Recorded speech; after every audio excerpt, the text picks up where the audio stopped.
Hello and welcome into the Knicks-Verse Syndicate pregame show with Quis of Sports Vibes TV.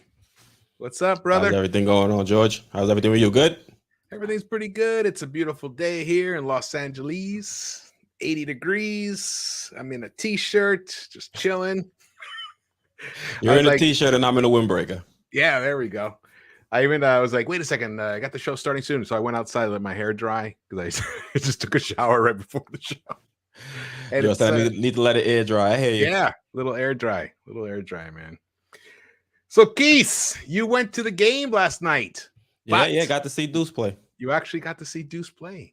Mm-hmm. And so where was the game actually?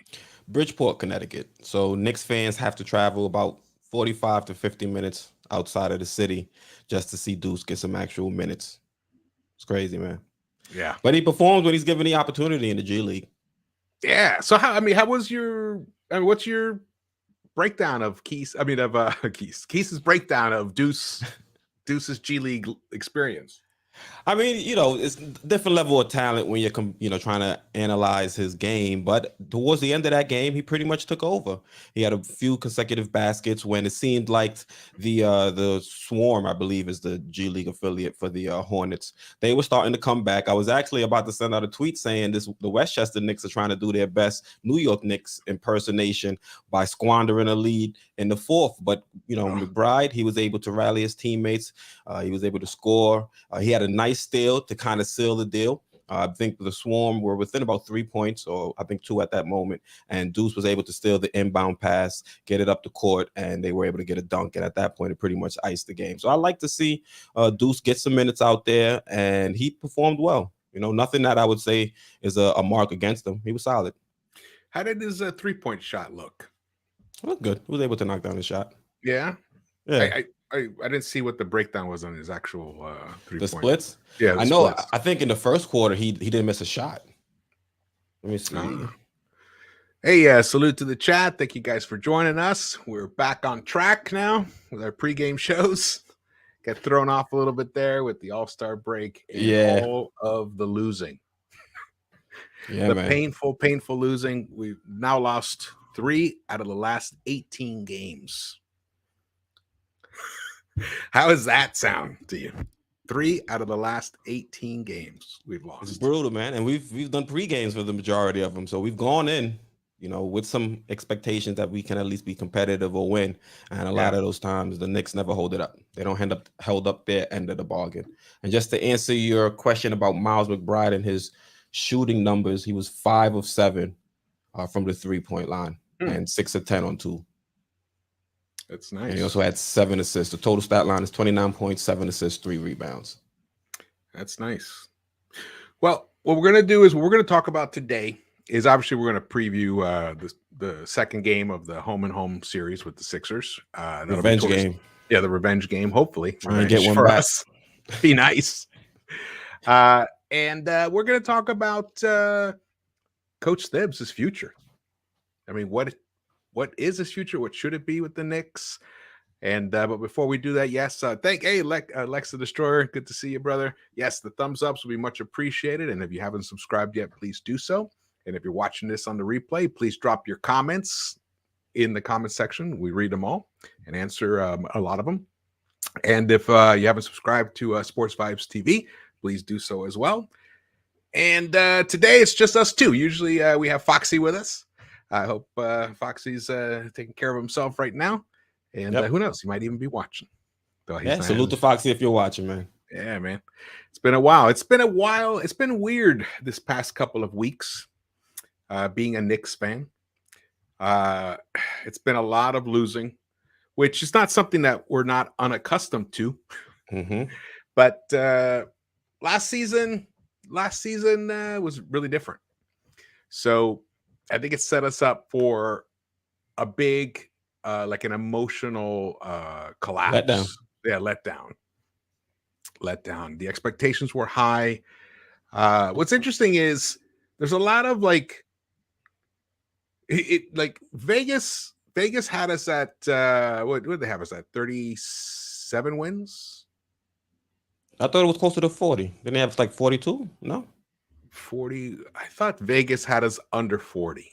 So maybe It might have been like 39. It might have been like 39 and the overs 40 or something. So it might have been up there. Which right now, that looks like it's even in doubt.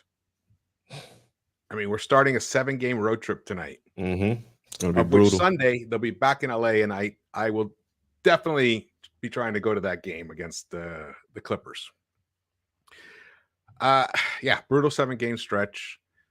And then we come back home, and I mean, there's only 21 games left, including today. I honestly, in my opinion, I think the team is underperforming. I think the roster is better than its record. What's your feeling about that? I would agree.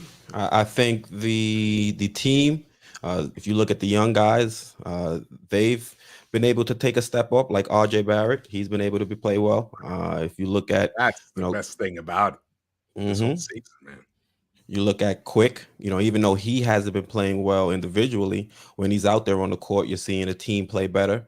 And I think if we had a better coach out there, we might see this team take a better step this year as opposed to Tom Thibodeau. I think Tom Thibodeau has been trying to go very vet heavy and relying on a player, like a Alec Burks at point guard. And we've all seen that he hasn't been in the right role as a point guard. So maybe if we had a different coach, then he'd be in a position where he could be more effective out there on the court. I think this team, we may not have been, maybe the 47, 48 wins that I had predicted, but you're looking at the coaching staff not necessarily put these players in the best positions to succeed up and down the roster. So just off that analysis alone, I would have to say that this team is underperforming, because I think we could have won some of those close games where we faltered in the fourth quarter, or we gave up big leads, or we were unable to stay with a team in the first half and had to fight back. I think a lot of those games the Knicks could have actually pulled out, or at least a few of them. So I definitely think we've been underperforming, and I would have to point the finger at Thibs. The front office didn't do the best job in bringing in players like Kimba, bringing in players like Fournier, but we've seen instances where the team has been in a position to be a lot more competitive, and then we've found a way to give the game up. Yeah, it's I'm glad you brought up the Thibs part. Actually, Vegas had us at 41.5. So yeah, 42, 41, 42. I knew it was somewhere in the 40s. There we go. 41.5. And we are right now 25-36, 11 games under 500, 21 games left. And do you see 10 more wins? 10 more wins. We're still under 500 to end the season. And not the way we're going. That mark. Nope, not the way we're going. And it's a little bit shocking that Thibs has been so when I say shocking, I mean it's just shocking that anybody would be so slow to respond to a losing streak like this. I guess I should say, if there's anyone I'm least shocked about doing it, it is Thibs. In fact, let's go to some interesting tweets that have been put out lately. We're going to talk about now what Thibs' future is with the Knicks and whether there should be one for him. Because there is an argument that he's just doing what he was hired to do.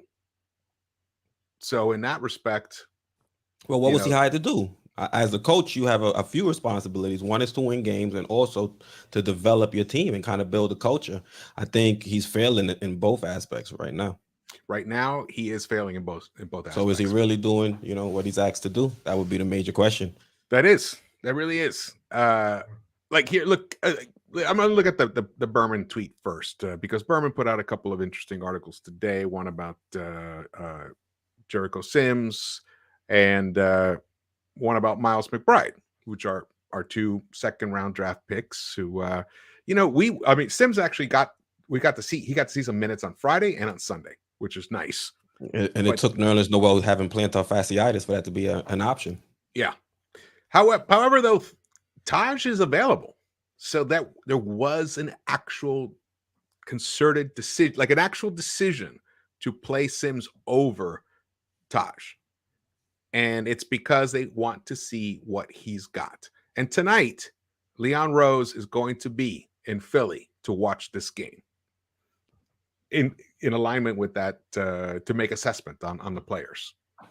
Now, he might also be making an assessment on the coach as well. But here, Berman asked Thibs on Sunday about Deuce's status, and he called him situational. Well, Rose, gone. Kemba, gone. Burks. Terrible. So if this situation doesn't call for Deuce McBride getting a significant amount of burn in games right now, with only 20-something games left in the season, I don't know what is. That's why I put that word stubborn down there, because to me it's pure stubbornness that he's not playing him. Not only is it stubborn, we're actually trending in the wrong direction. He went from 2 minutes right after the All-Star break to a DNP. So it's not like it's about to get better. It doesn't seem like it's trending better, at least. No. And then last night, he played in Bridgeport for the Westchester Knicks. Like we just I'm not too mad about him playing for the G League team, because it doesn't take him out of the equation for tonight. You know what I mean? Like if they were to say, "Oh, we're sending him down to the G League," and that means he's not going to be able to be at the game. Like if the Knicks and the Westchester Knicks were playing on the same day and they sent him down to the G League, that would be a little bit more upsetting than them sending him to the G League in the game in the day before. Because I think he could still have an opportunity to play if Thibs actually wants him or feels he can be an impact player. Yeah. I mean, right. He could give 20 minutes if need be. Mm-hmm. But he's not gonna give you 35 minutes tonight. I mean, maybe. I guess he could. He's young, back to back. But is that how you really want to assess your player?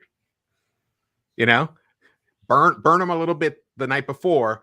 Send him on a long car ride in the middle of the night down from Connecticut to Westchester, then all the drive all the way down to Philly. Mm-hmm. But this is not a normal franchise. So yeah, that is true. Yeah. And the crazy part is we got the Westchester Knicks are supposed to be in close proximity to the Knicks. That way they don't have long commutes like this, even though it is a away game. But if the Westchester Knicks were playing in their normal spot, which is White Plains, New York, it wouldn't have been that long of a commute. But because of COVID, they had to move the games from Westchester all the way out to Bridgeport, Connecticut. So that adds another 50 minutes to the commute. I see. I see a lot in the chat, a lot of fire Thibs tonight. Hashtag. Tonight is the night. Hey, I am hyped, because if Thibs does not play Deuce tonight and we see 30-something plus minutes of Burks, I am going to freak out. I'm going to nonstop call for the firing of Thibs, like nonstop. I've been a Thibs supporter, a Thibs defender. I was excited about his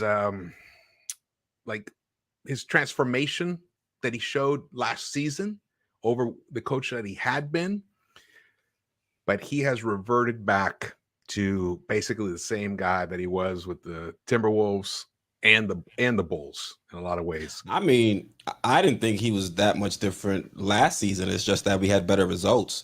So now we don't have the wins. The stench is kicking up a little bit more, because we still had issues with his rotations last season. It was still nights where he was playing Alfred Payton. Randall and exactly Alfred Payton. He didn't want to move off of Kemba. He didn't want to move off of Alfred last season. We still had issues with. We're still paying the price for him refusing to move off of Payton.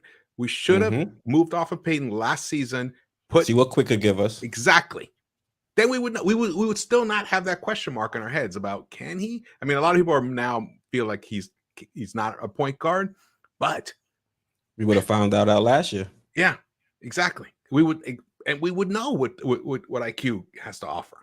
That's why I was initially against the D Rose trade, because I felt like that moved Quick off ball and it didn't allow us to put him out there and evaluate him. Because then if we enter this off season, maybe we realize that point guard is a much bigger need than expected. I think all the fans realize that, but maybe the front office, the coaching staff thought they could, put Quick in there, and then that would be a reasonable enough solution, at least for this year. But we're seeing this team, is playing better with Quick out there on the court, but point guard is still a major hole for this on this roster. Yeah. The only thing is that the point guard, it's weird. When I show you this other, I put this section out in the video. I did a belated recap. And I put it out late last night, so I don't know if a lot of people saw it. Not a belated recap if the next game isn't played. It's about as close, up to the wire, pretty much. And in there, I discussed, because there's been this narrative out there that Julius and RJ on the floor together just doesn't work. And I looked at the numbers, and there's a specific reason why it doesn't work, and we'll get to that. It's about who's on the court with them. And I think it's a little more than that too, than just who's on the court with them. I think Julius Randle's just not great off ball, and we see RJ flourish with the ball in his hand. And when RJ has the ball in his hand, Randle really doesn't look like he knows what he's doing or knows where he has to be out there on the court to be effective and play off. But that's been the problem even when the offense was run through him. Randle? With Randle, yeah. He was worse. When we were running the offense through Randle, he was worse this season. I'm talking about this season. Last season, he was amazing. Last season, which is why it's such a heartbreaker, really. I kind of wish we didn't even have that season from Randle last season. It kind of screwed up our whole plan. Yep. I mean, we started thinking, oh, is he a possible 1B to a 1A guy on a championship team, or a real solid number 2? Now I don't even see him as a number 3. I think the best is a number 3 on a contender. A 3 on a contender. That's the best that I can hope for. If he's going to give the type of energy he was given in recent games. Oh, man. I was looking back at the 76ers game, and a lot of his energy was lacking. Was not doing what we needed him to do out there on defense, and it was alarming. The defense is actually the defense is in some ways even more alarming to me than the offense, because I feel like at some point the offense can come back around to a certain degree, but the defense is effort and being focused. So that means, is he checked out? After we gave him the bag? After we gave him the bag. That's to do that to this fan base that, embraced him tremendously last season. We voted him in to be an all-star. I mean, I put out countless videos calling for him to be an all-NBA player, and he finally got it, second team, which he deserved it. He was a tremendous defense. Defense was one of the main reasons why he made the all-NBA team. When you look at the numbers of last season, he was like the 3rd or 4th best defending power forward in the game last season.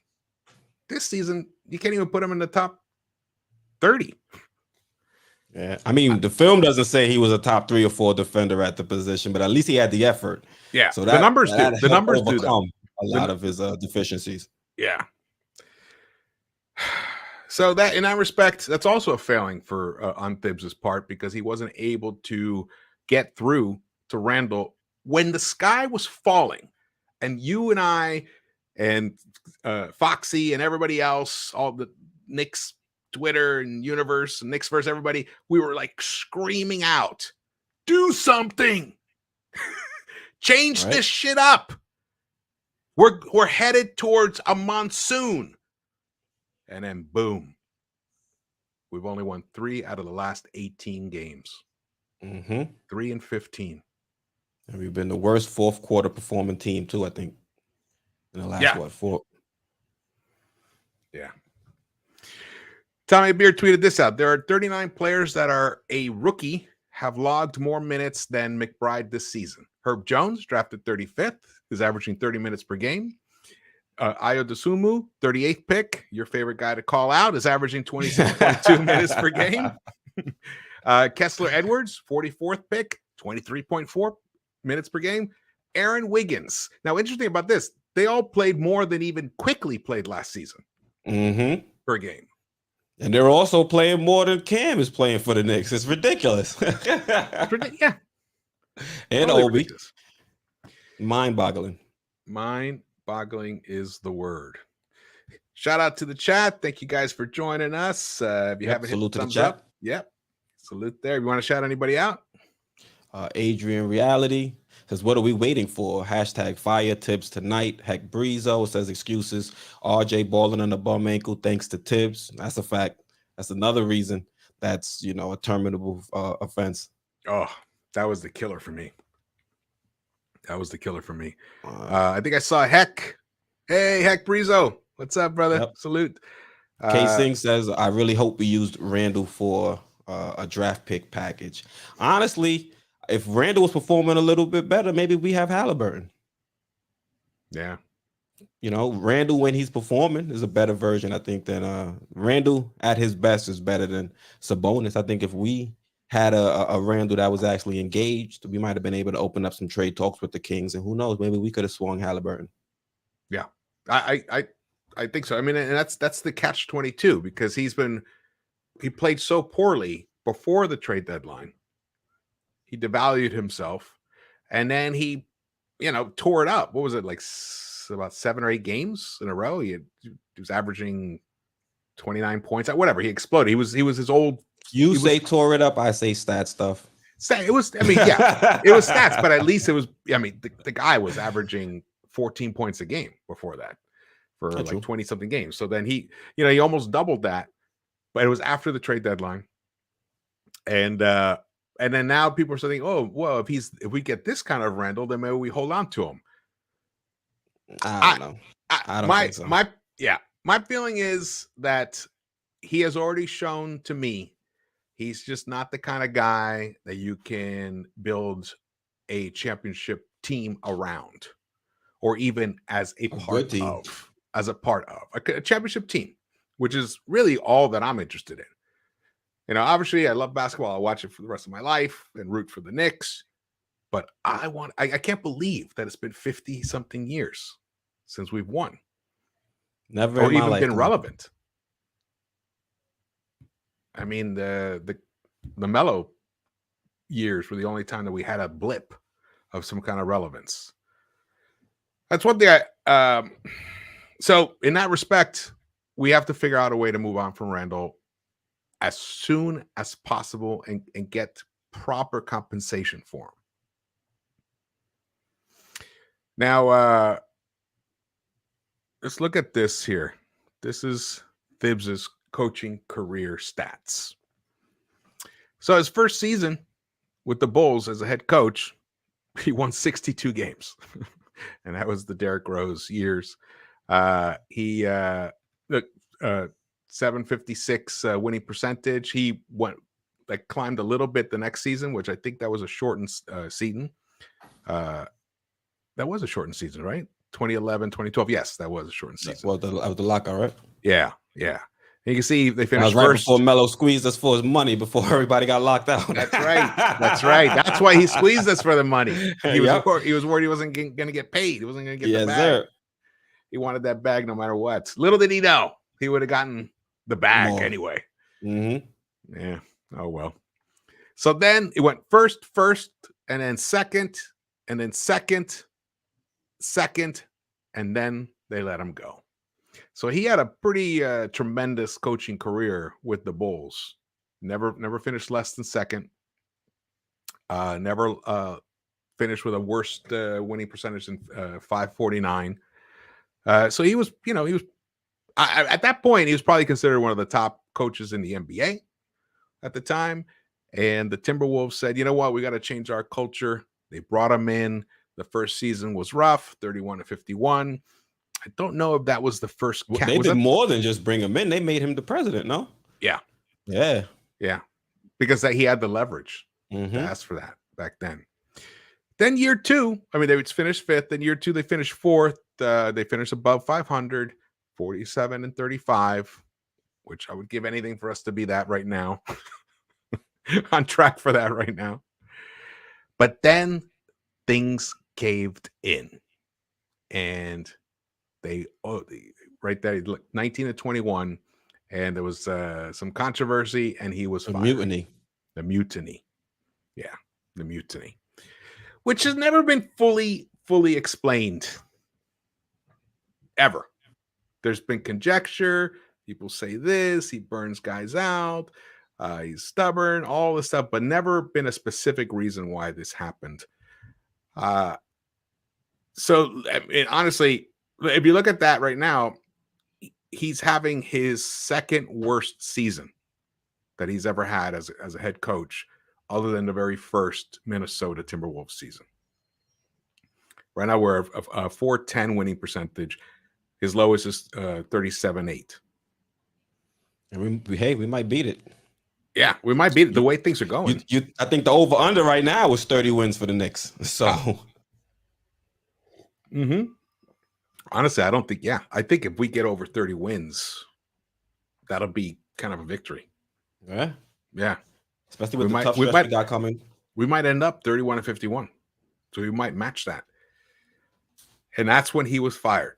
Actually, he wasn't fired then. He was fired before, but eventually he started trending in that direction, and then he ended up getting fired.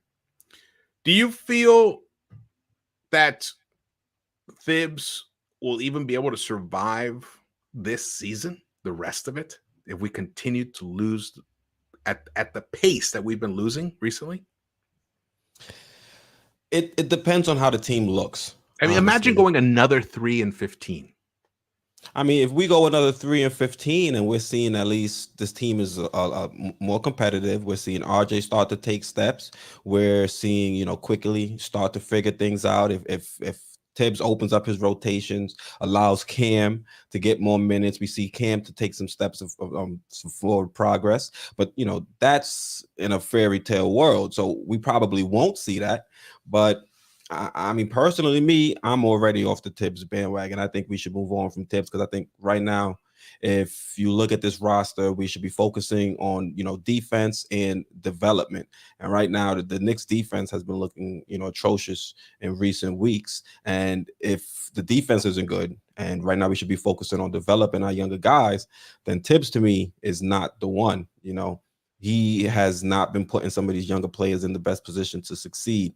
So if we're going to be in a situation, like you said, where we're losing a lot of these games and we're not developing the young players and our defense continues to look shoddy, then I can't see Thibodeau surviving because he builds his whole brand off of being a well-coached, very good on defense, giving a lot of energy. And if we're not doing that and we're not seeing the young guys take any steps, what's the point of continuing the tenure of a Thibodeau? So I don't think he'd be able to survive, but he is friendly with the guy that's running the front office. And if James Dolan is, using a hands-off approach, I think that relationship may save him. But only if we start to see some steps or some growth from some of these young guys. If we don't see that, then at that point, why do we still have the guy in the building?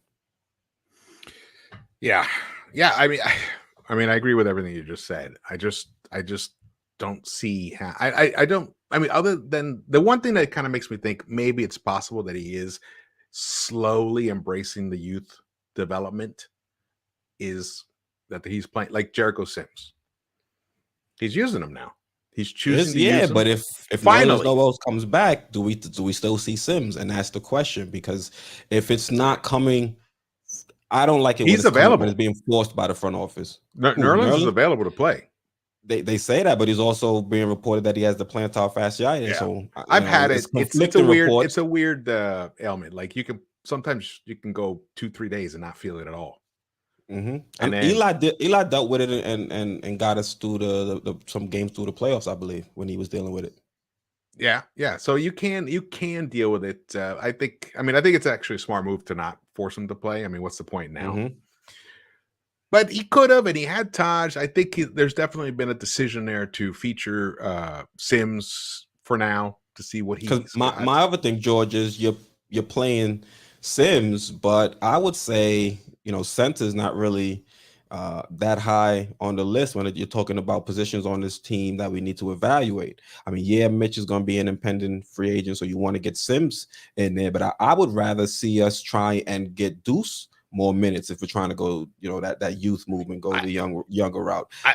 He would be first on my list. That's more important. Sims getting more minutes, and you're telling me, Taj isn't playing, Nerlens isn't playing, and that's good to get Sims involved. But now we're starting Burks at point guard and we're in a quote unquote attempt to win, when we have Deuce that can actually learn from those minutes and get better, I don't think Alec Burks is going to get better as a point guard. I don't think he's going to get better as a player. He's already hit his ceiling.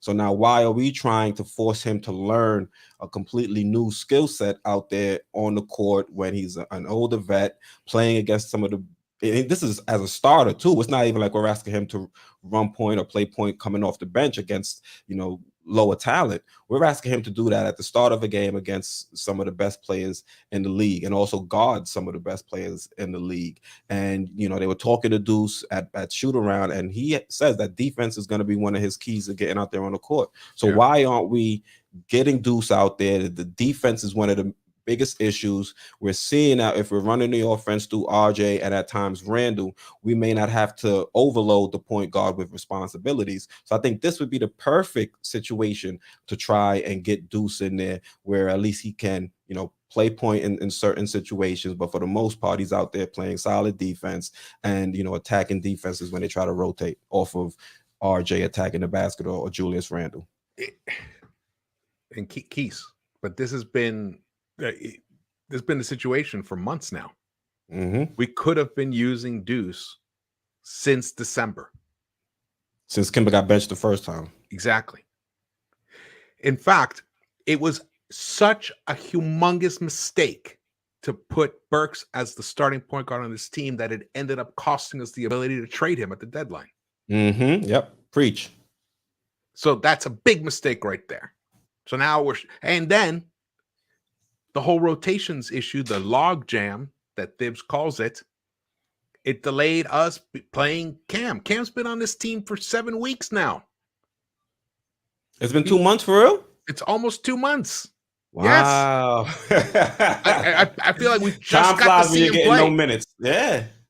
Yeah. This it's like, what are we doing?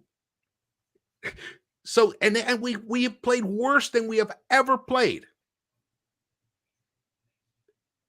And his mindset is, well, I gotta see, they gotta earn merit. What the is he talking about? Mm-hmm. Meanwhile, look at this. Ayu Dosunmu, starting point guard for the second place Chicago Bulls. And stepping up in replacement of Lonzo Ball. Because he got drafted 2 picks after. Exactly. So are you telling me that AO should have been the pick then if we wanted a point guard that can get some minutes? No, because Thibs wouldn't have played him. Exactly. And then I saw someone else here. I hope we lose. I hope I'm rooting for Portland, Pacers, Kings, and everything. So we end up with the top 4 pick. I would love that. But with this guy as the coach, that guy would sit. He'd sit behind Burks and Fournier. Yep. If we drafted Jaden Ivey, I guarantee you, Tom Thibodeau would sit Jaden Ivey behind Evan, can't guard anyone Fournier. Mm-hmm. How are we ever going to get to the parade with this guy and his mentality? It's so old school.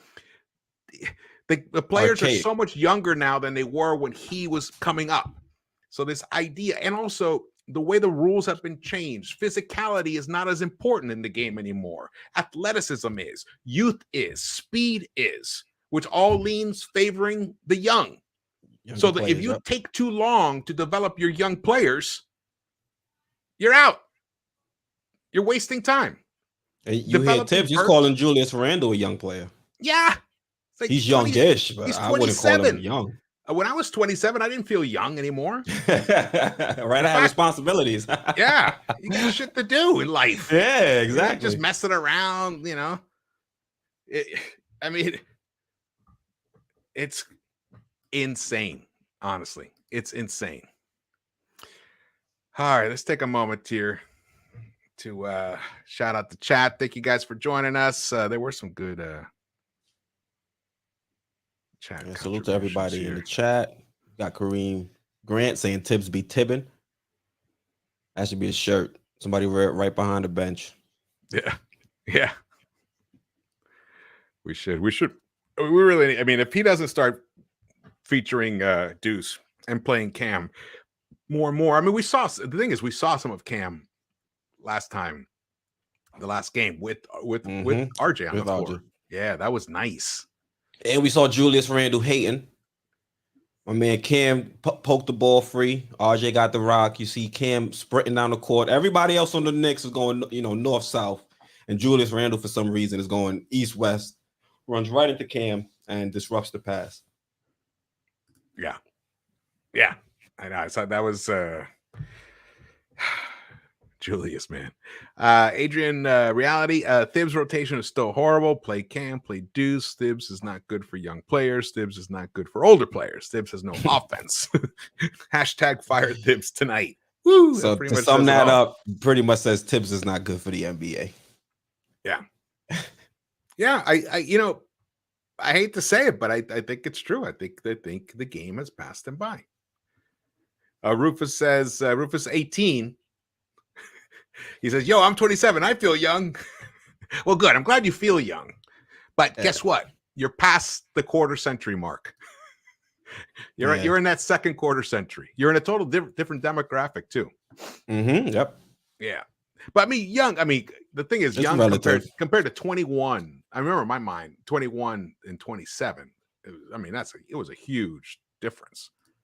Huge difference. I would never have been able to do the stuff at 21 that I did at 27. I wouldn't have been mentally prepared. Yeah, man. Carlo Pimpinella says 0 assists for Burks the other night. Why is he starting? This is the question that we have been asking ourselves for months now. And we got hit with some bad luck, but then again, we kind of made that bad luck by signing a Kemba Walker as our starting point guard, having Derrick Rose as our backup point guard. Mm-hmm. I love Derrick Rose, but we knew every time we talked about, early on was like, hey, if they can stay healthy. And both of them injured. Both of them injured. Even though the Kimba one's kind of interesting. Like, is he really injured or was he just stepping away because it wasn't the right fit? I think I heard something specifically about this. Basically, what I heard was that he was in such discomfort. Like, he could play, but it was, he was like, he could only give you like 65% of what he could normally give you, which is not on defense. It's 0. And then he wasn't giving you the offense that we needed. But he could go out, he could do it, if we really needed him. But at this point, with such few games left, and we need to find out what's happening with the young guys. And I think it was making him look worse and worse. So I think he was the worst net minus starting point guard in the NBA. So my thing is, why don't you just retire? Still gonna get your money. He might. You never know. He might. He's only 31, which is young. Mm-hmm. Right? Become young again. Age is relative. It depends on what you're speaking about. Yeah. So I don't know. Let's see this. But let's go to let's see this here. Let's go to preview the game because it's going to start pretty soon. Actually, no, I wanted to talk about this. Mm-hmm. So this is part of the video that I put out the other day, yesterday, when RJ and Julius share the court, because reporters were asking, they even asked RJ, they said, how come you guys have a minus differential when you're on the court together? And RJ didn't even realize that. And then I was asked in some of the comments in chat about this, to look at this. So here, just to explain this, I should have put some pictures here next to this. But the top line is all of the possessions that RJ and Julius have been on the court together, which include Kemba. It's 2,840 possessions. They're a minus 6.3 differential, which is the 21th percentile, the bottom fifth. Pretty much 108.2 offensive points per 100 possessions, allowing 114.5. So a tragedy. This is why we suck right there. That's why we suck. But when you remove Kemba, the remaining, which is about half of the possessions, 1486, we jump up to a 0.6, which is still below the waterline, but it's closer to a 47 percentile. Offense is 111.7 points, which is just above 51% percentile. 112.3 points allowed. But then when you remove, but that also includes Burks, all those Burks minutes with Burks. When you remove Burks and Kemba, it leaves you with 437 possessions, 15.3 differential. That's Derrick Rose. That's IQ. That's even some deuce. Look at that. Look at the leap. And then when you remove Derrick Rose and just have have IQ, Julius, and RJ on the court, they have shared 222 possessions. They're an 8.2 plus percentile for an 89 percentile ranking. 116.2 points per game offensively, allowing 108 for an 8.2 differential. So it shows when they're on the court with guards that, can play some defense, can keep the ball moving, can keep the defense guessing, and can connect with a 3-point consistently. Though, Burks can hit the three, but he's just so slow getting that ball up the court that you can see that these two can be a pretty dynamic combination. So the answer is simple. Get these guys a real point guard. How about we use Julius Randle to get RJ a real point guard? Well, that would be the perfect scenario. But that'd be ideal. Yeah, that would be ideal. That would be ideal.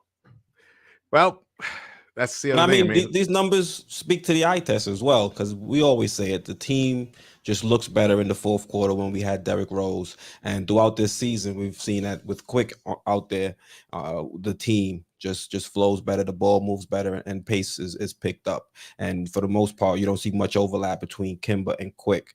So the fact that we've been able to see that, just when you're watching and not even having to jump into the numbers, this just reaffirms what we've all been watching throughout this season.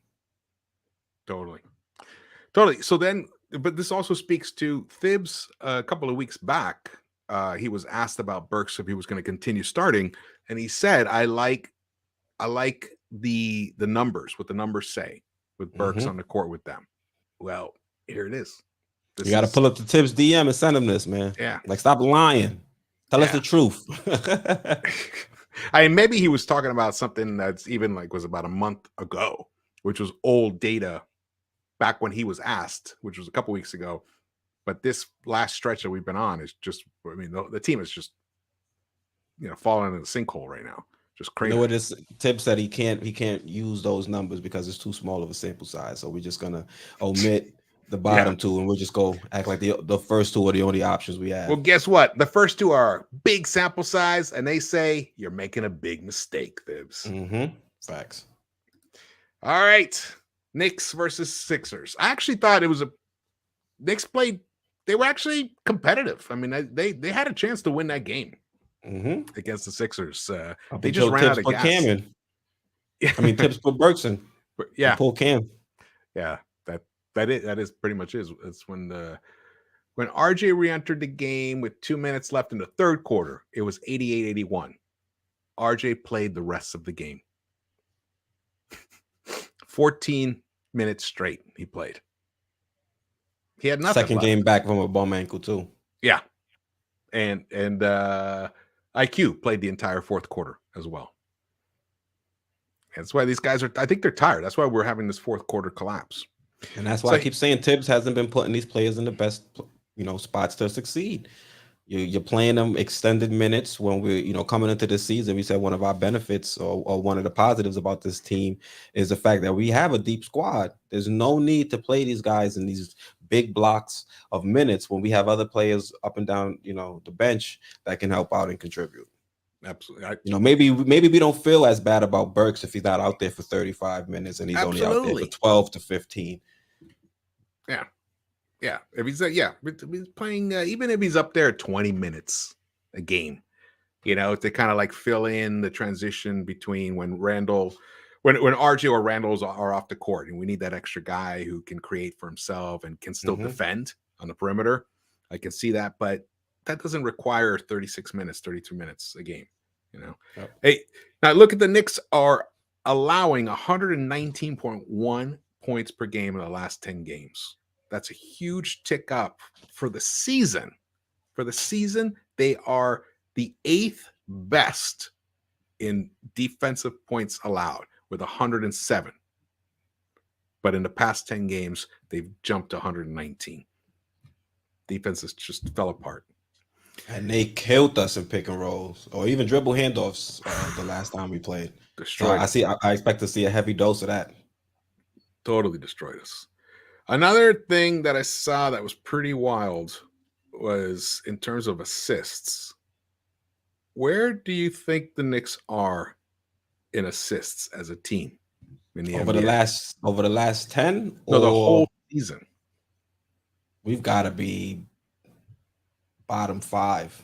So 28th, 29th? We are 30th.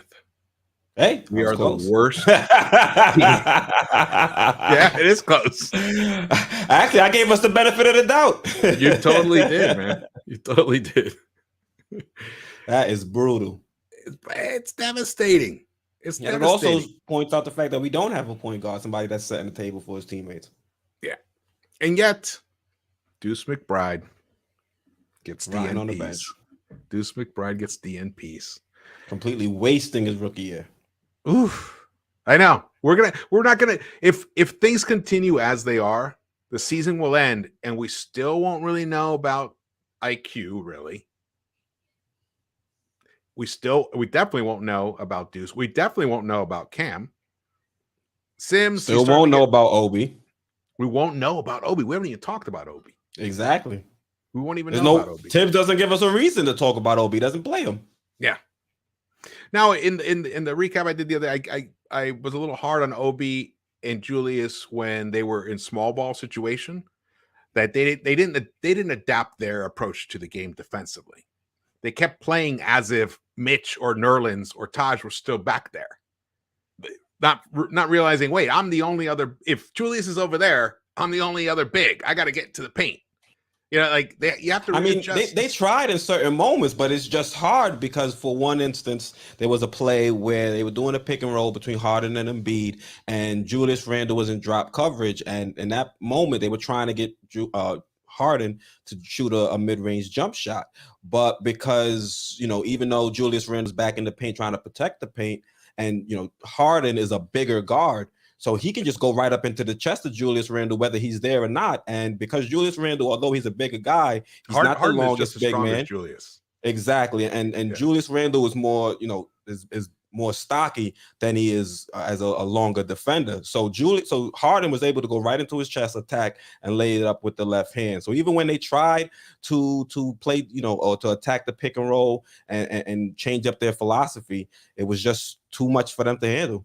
Honestly, it was, but it wasn't all bad. They actually had some nice possessions. They actually did stop the Sixers several times. There were just some moments where there's some huge mistakes, that led to easy buckets. But when they were in the right places on the floor, they played it pretty well. And considering they play it so little, they don't get enough time to work. And it's just a bad matchup overall. And then we're talking about probably Embiid, the number 2 center in the game right now, but it probably in terms of actual sheer strength and power, he's number 1. And then the toughest, one of the toughest, strongest guards in the game. So he might be the most physical tool in the game. He might be, and playing the 1. So you're guarding him as if he's a point guard, but really he has the size and frame of a 2, close to a 3. And he got up into the chest of Julius Randle a couple times. In the times Julius did try to contest, and he was able to convert right over him like he wasn't there. Yeah, but I saw a lot of promising things too. And then hopefully we'll see some more small ball tonight, because I'd like to do a full small ball focused video to show how it can actually work and benefit this team in certain spots. But then, like last night, on Sunday, they had to go with it, and I'm glad that Thibs did it. So he embraced it. So he's showing signs of possibly. He didn't embrace it. He had to go to that lineup because he had Taj though. He had Taj. He could have played Taj. Yeah, but playing Taj is like playing small ball, because all Taj is a slow 4. who had to be sent over to the 5 just because of the way basketball has changed. Yep. Yeah, I know, but it's never stopped Thibs before. Yeah, true. He played him like that too. The Knicks, in terms of field goal percentage for the season, are 28th, 43.4%. Last 10 games, 41.7%. So we are really hurting, man. Here we go. The last 5, you can see, lost to Sixers, Miami, Brooklyn, OKC. When was Portland. Our last win? I'm trying to recall. Our last win was, I can't even remember. Honestly. Yeah, I have to actually look it up. This is ridiculous. Yeah, you look that up. You look that up. I'm going to pull this up here. Look at this. Grimes. Oh, the Warriors. The irony. The Warriors. Oh, wow. Wow. I mean, they're starting to struggle too recently. Yeah. Yeah, they are struggling. They miss Draymond. Draymond, yeah. It's a killer for them. They should be getting Wiseman back soon. I'm seeing. Yes, that's what I've heard. I'm unfortunately the Knicks aren't going to be in it, but I'm excited for the playoffs. This is that time of right now with 20-something games left. They're just hey, let's just end the season now. Especially with the way we're trending. Yeah, the way we're trending, man. Let's what do you think about the Knicks? What would be your number before we sign off right here, really quick? If only one thing happened between now and the beginning of next season, what would be the number one thing that you would want to happen? The number one thing, and that's doesn't matter if it's the front office. Well, the number one thing I think in terms of roster construction is for us to get a point guard. Honestly, I'm not really saying I have a specific point guard in mind, but if we're heading into the offseason and that's the number one thing on the checklist, that's something we have to address. But if you're talking about the like the organization and how we should move, then I would say the number one thing would be to move on from Thibs. Joey, but which one is it? It depends. You're saying I'll pick just overall? Yeah, huh? I just mean if only one thing, if you could make a wish with a genie. And say, okay, one thing can happen with the Knicks from this moment to the beginning of next season. What would it be? So then, point guard. All right. Because then we can always fire Thibs the year after. But who knows if we miss out on a point guard this offseason? There's no guarantee we'll find one the next. I mean, it's been, a decade? Yeah. You know what? Point guard is up there for me. Moving on from Thibs is up there too, as well. However, looking at the way things are going, we're going to have a chance at the lottery. Getting that number one pick would be sweet. That would be sweet. We need talent. We need top level talent. And we got there's some nice bigs on this in the draft. The top 5 is really what it's all about. There's a couple guys in the 6 to 10 range that are decent, but it's not like last year's draft at all. But man, one of those guys like Jabari Smith, Chet Holmgren would be revolutionary. I mean, even though he's skinny, but his ability to understand the game is just top. It's like, brilliant. Next level. Yeah, next level. And then Banchero, I'm not as sold on. I was earlier in the season, but I could be into him. But Jaden Ivey, that guy, like Foxy says, he's like a big Ja Morant. That is crazy. So in terms of just getting talent, that's like the one thing that I would love for us to get lucky in the draft. Number one, get lucky in the draft. Absolutely. Yeah. See, at least I picked something that was realistic. We're never getting lucky in the draft. Yeah. Well, luck. I mean, that's true. I know. But at some point, all we do is lose draft position. Someday, some year, we're finally going to get lucky in the draft. Some year. I don't know when. I'm not betting on it. Yeah. Just roll with the punches. Other than that, mine would be move on from Thibs. I really don't think he's. I think the game has actually passed him by. So. Even at his best, you give him everything he needs. We're still not going to get. Well, you show the stats. I mean, we looked pretty good. when we had a point guard out there on them. So maybe Yeah. if we can upgrade that position, give Thibs an opportunity to at least go out there and coach with a legitimate point guard. I know a lot of people give Julius Randle an out, saying he doesn't have a point guard, so we shouldn't, come at him and his poor play. I would say with Thibs, you want to give him a fair shot. If we fire him, we're still going to have to pay him for the years left on his contract. So let's give this man everything he would need in a point guard. And if he still can't perform, then we still have the opportunity to get rid of him. And that actually might be what ends up happening. Go out and get a Brunson in the offseason. Yeah, that might be what ends up happening. We're able to bring Brunson to this team. We still hold on to Julius. RJ finishes out this season averaging 20 points a game. He finishes at 20 points a game. So he shows that he's ready to make that star leap. He's making that star leap right now. And Thibs, at the end of the day, I showed you, even though the last 10 games have been terrible defensively, for the season overall, we're still 8th best. So there is an argument for giving Thibs a point guard, a proper point guard, and then let's see what can happen with this team. However, as Jeannie B says, Thibs won't play a point guard. For all we know, he'll choose to play play Burks over Brunson.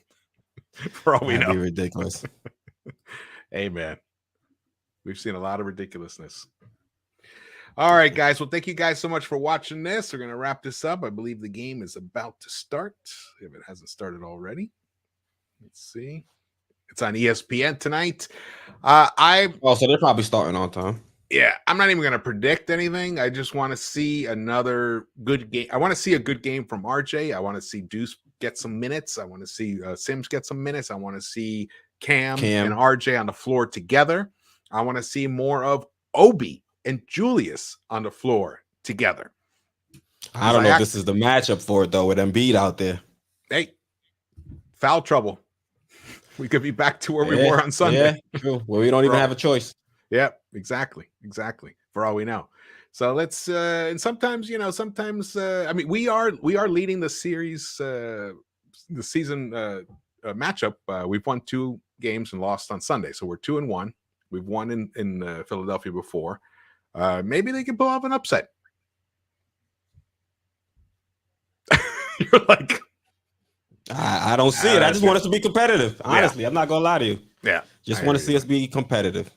If we win, that'll be dope. But then also you look at it, we win, kind of ruins our I guess, tankathon at this point. Yeah. The tank commanders have come out, haven't they? True.